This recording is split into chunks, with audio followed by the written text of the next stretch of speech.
Hey everybody, what's up? Welcome back to LEGO Space. And as you can see here, I have two racks. Um, this one is for the original 1A that I had built, and then this one is the rack for the Fantasy, the 1A Fantasy here. And you guys can see I got the bulk of the rack built. Literally just looked on this one. Um, took apart what I had to kind of see what parts I used in certain areas, and then replicated it again. And we have the stand for the antenna, the satellite dish built, and I have that ready to go on there. I have a few other things built. This is for the new car, the whole rear light bar rack with the little dome and the antennas. That's all ready to go. I still, let's see here. I still have to make the screen box yet. I still have to make this torpedo tank. I still have to make this upper front light bar. I do have this little wire panel here, and then the back for it right there. Got those put together. This little heat sink deal here, I got that built, ready to go. A couple of extra antennas laying there. And on this car, we're gonna reintegrate the siren. Now, even though in the movie the 1A still had the siren sound, it didn't visually have the siren. So we're gonna add that back on, and right here you guys can see is my change for that. Now normally this would be sitting on one of these modified plates in black, but the way this rack is, I can't really use one of those pieces, and I can't have this sit too far forward, or I would have built it up forward a bit, but luckily these little hook pieces actually fit those dimples that stick out there. Those are actually able to be held in place. They actually click into place. Now the only thing is, with this you don't have like actual clicking action to lock it into a certain position, so it is able to freely move. So basically just by eye, I just kind of have to get it straight, but that'll look pretty cool. It does clear the upper light bar that'll be sitting there, so that's pretty sweet. So another little thing to kind of slowly, get the car in a transition era of where, we're post Ghostbusters 2, but really pre Ghostbusters Afterlife. So we got some stuff like that going on there. But yeah, the rack's coming along really nice. Got the treaded parts up top on there. This little guy right there, my connections for the rear little rotating radar. Now, as you guys remember, I changed all these little rotating radar dishes to just a stiff mount.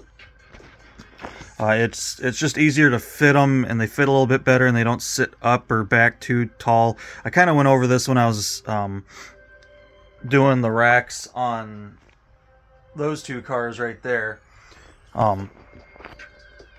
It's a little bit more compact, and it's actually how Linz has you build it on the 1A, because we have that big bulky tank that sits back there.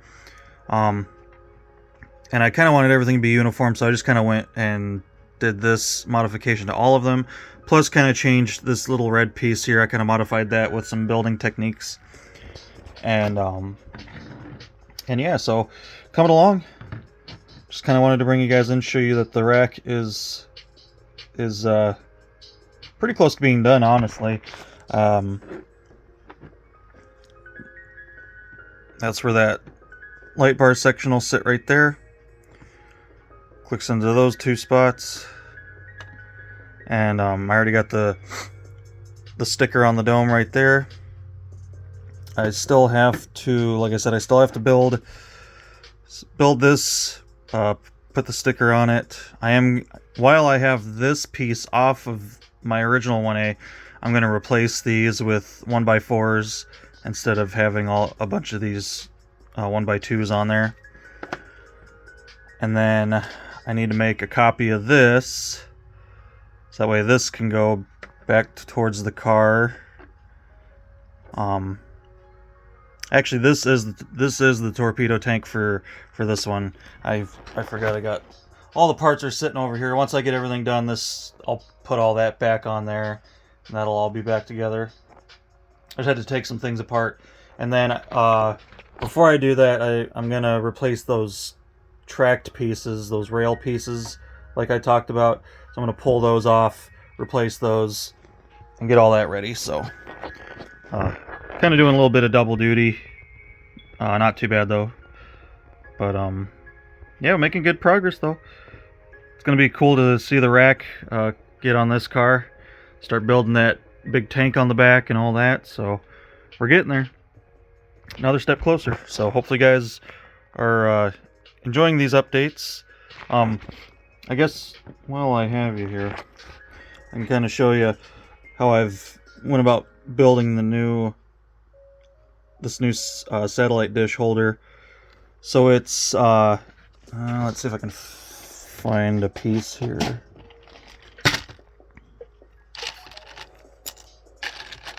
So the base of it is a black one of these. This is just a dark gray one, but the base is sitting on a black one of these here. You could use the square version of this. I just opted to use the round version. I'm not really sure why. But either one works. Oh, I know why. I know why I used the round one. There was a specific reason I used this round one. Because the hole is a pass-through hole. And inside these 3 cylinder 1x1 bricks, I actually have... I have like some of these in there, helping to hold everything together. And I wanted it to extend down a little bit into the base so it helps hold. So that's why I opted to use this, because you guys can see it has that pass-through hole. So things can go in there a little bit deeper than they can on like one of those square ones there. You guys can see those are not pass-through holes on those. So I got my little buddy in here helping me. So that's what I did for that. Basically I have a skeleton inside helping hold the whole thing up. And it's really nice and sturdy. I can literally just move that back and forth and it doesn't go nowhere. Here you guys can kind of see... Sorry for the camera work today. Kind of my position, my movable areas here, where I kind of have these hinged sections. 3 sections of hinges help kind of build this. And you guys can see on here, on the one that's done, I basically just take this receiver, and once I get the satellite dish on there, I just butt it right up to the bottom, and that puts it in a nice place. This little end here, I just tilt that all the way down till it hits. I think it sits slightly past center, or right on center. So, and then of course I can then just adjust the whole tilt of the whole unit, which is really nice. So I was really glad I was able to redesign all that. That is vastly different from how the mock is. Give me a second. Just bear with me. I'll pull up the mock.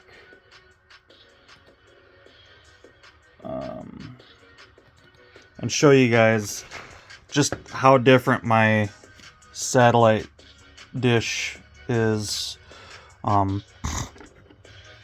Basically the only original thing is how this is made, with some of those curved 1x2s, some studs, some 1x1 studs, some half circle plates. Let's see, we'll kind of run through it here just a little bit. So like this shows a lot of the that white brick build internal structure. Mine is significantly different for that part.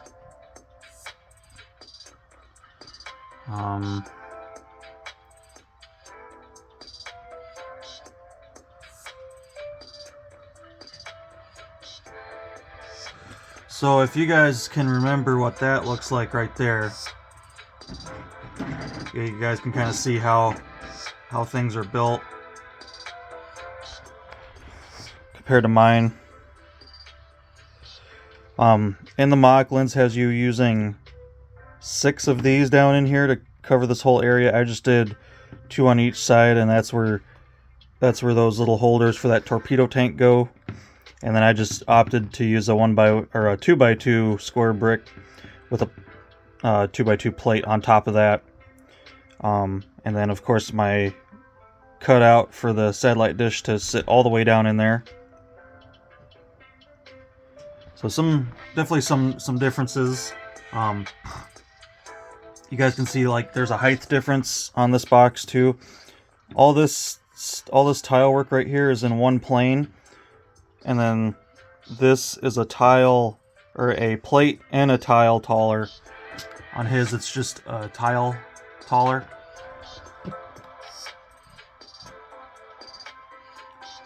You can see the holding points and some of those great pieces.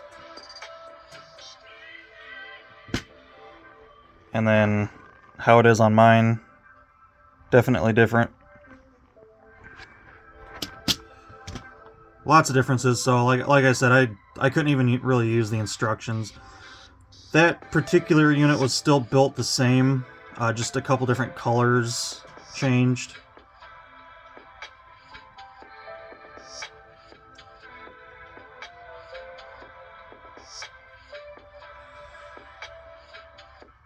And then on the 1A, the beacon does not sit directly in the middle. It's actually off in the corner over here. And that was something that I addressed. Basically using a circular 1x1 tile to plate that off. And then moving this over with a couple, it's literally just on a 2x2 plate. Sorry for all the cat hairs. These cute things. Hey, these cute things like to give a lot of hair out. Put a lot of hair out, so.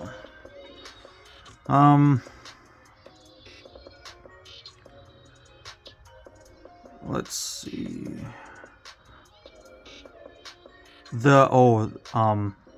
Where I'm holding this dish, Linz has it pretty much directly in the middle, and that's not where it's supposed to sit. It's actually supposed to be offset, and you guys can see on here I have it offset. Basically just moved it over 2 or 1 spot. I think I just moved it over one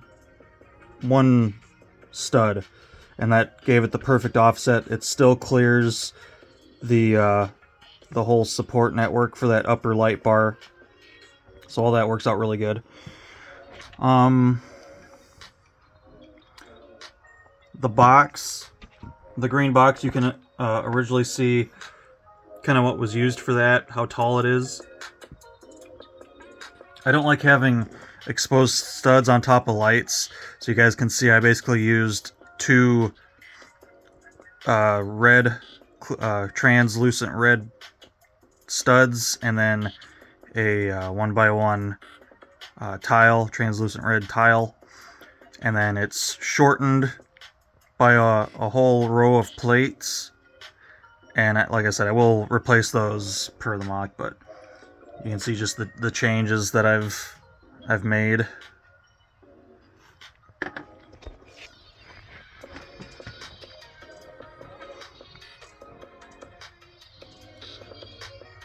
Alright, so here's the initial build of the dish. So you guys can see just how this is. It's actually on a spindle on one of these rotating plates, and the adjustability is actually separated between the dish and that receiver part that sticks out front. The whole thing is able to freely rotate, and then this adjusts separately from this. And I didn't like that. One, I didn't need the dish to rotate freely. Two, the dish and that little receiver end should be one unit together. So that's why I came up with this design, because it still allows me to swivel the dish after I break parts off. I'll show you on here. So you guys can see I can still position this if I want to, but it's not loose. And if I set it in a position and I shake this around, it stays right where I had it.